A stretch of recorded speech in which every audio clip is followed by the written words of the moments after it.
so coffee tastes mighty good. That's not the reason why I've gotta get back up to that sugar shack. Hey everybody, Jim Tedesco here with Millennium County RR version 2.0. It's time for an update. So stay tuned, we're going to turn the camera around and I'll show you what I've been up to, or what I've not been up to, or something or another. I'll be right back, hang on. Alright, so to start with, show you something.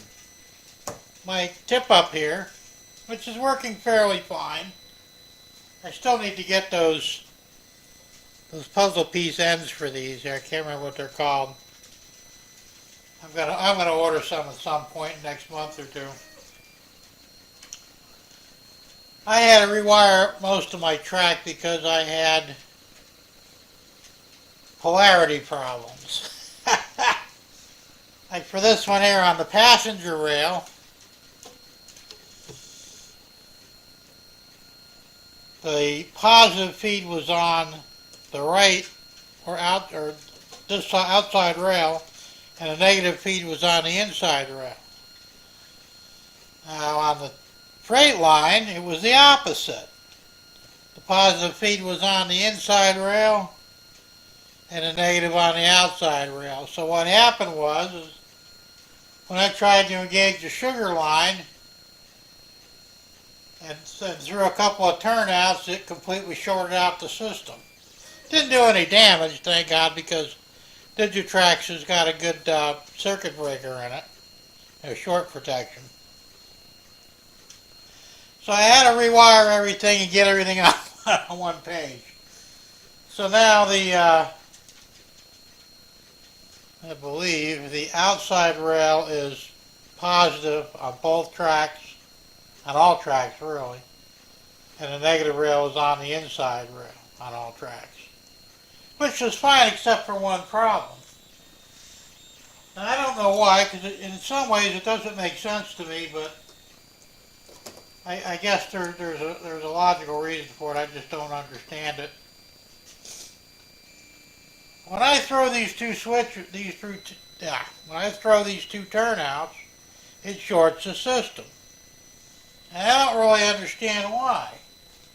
You're still basically having the positive on the inside rail, or on the outside rail, and a negative on the inside rail.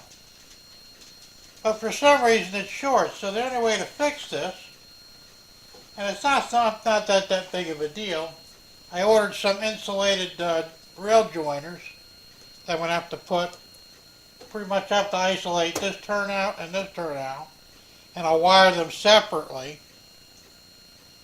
so that they don't short when the train goes over it.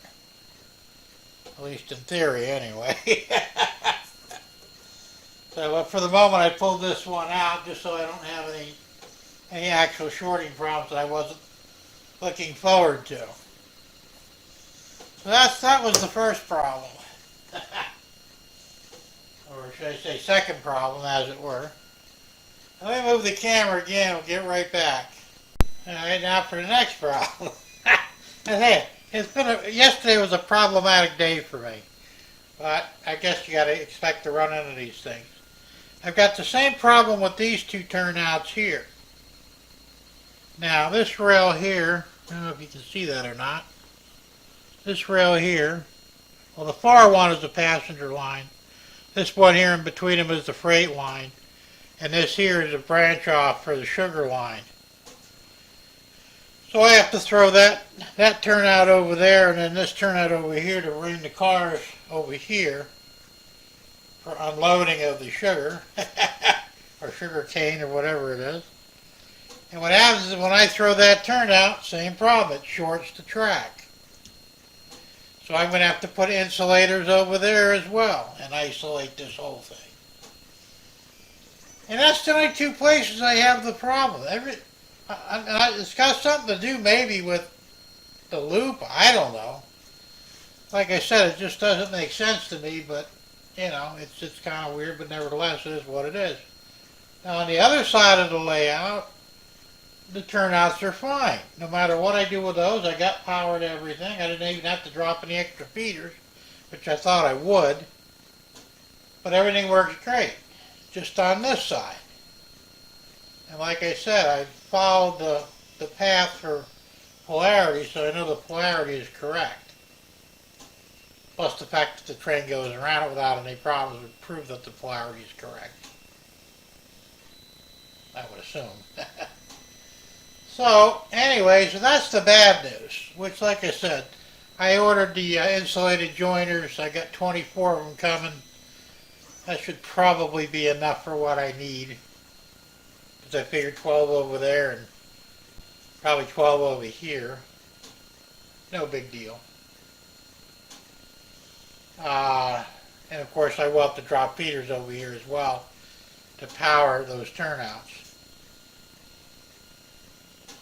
And that was like the only problem I really had as far as that goes. Now, let me turn the camera around again. We'll show you the next issue of contention. Alright, now we're on the other side of the layout where the sugar line originates. And I did have some problems with the locos. Now, as you know, the one in the front there is number 406. That's the one with the new decoder in it, and it seems to be working fine. 405, on the other hand, the one behind it, I could not get them to synchronize to work properly. So what I wound up doing is, I cheated, and I took out the drive wheels, or made the wheels freewheeling on 405, even though all the electronics are still in there, and the motor's still there because the weight's good. But it's no longer powered. So it basically just follows 406 around, and that's fine. Like I said, I imagine it's probably the difference in the decoders was the problem, because I couldn't speed match them or anything. I don't know why, but they're like, I told you, MTH is completely incompatible with everything else. It just is. So I said, you know what, screw this. We'll just disable the motors. And that worked out just fine. And as a demonstration, I'm going to go ahead and do the second run of the sugar line.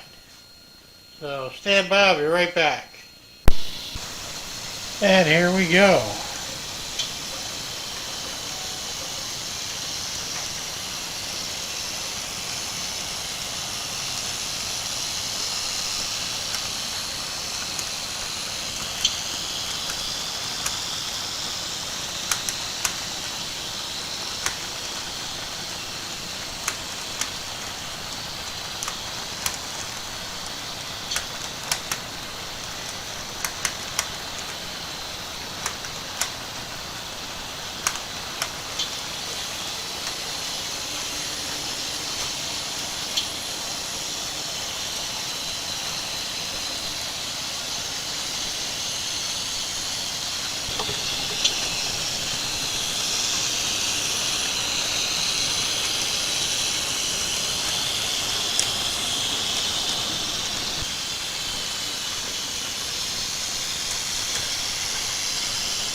There you have it.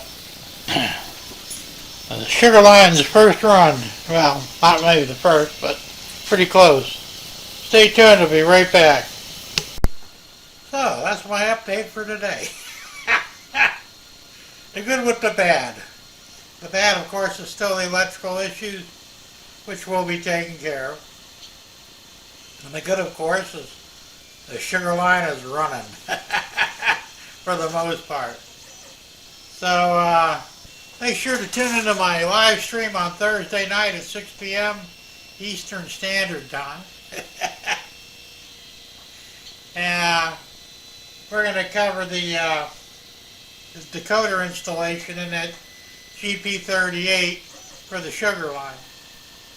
You probably don't want to miss that one. Alright guys, well keep it on the rails and we'll see you real soon. Bye for now.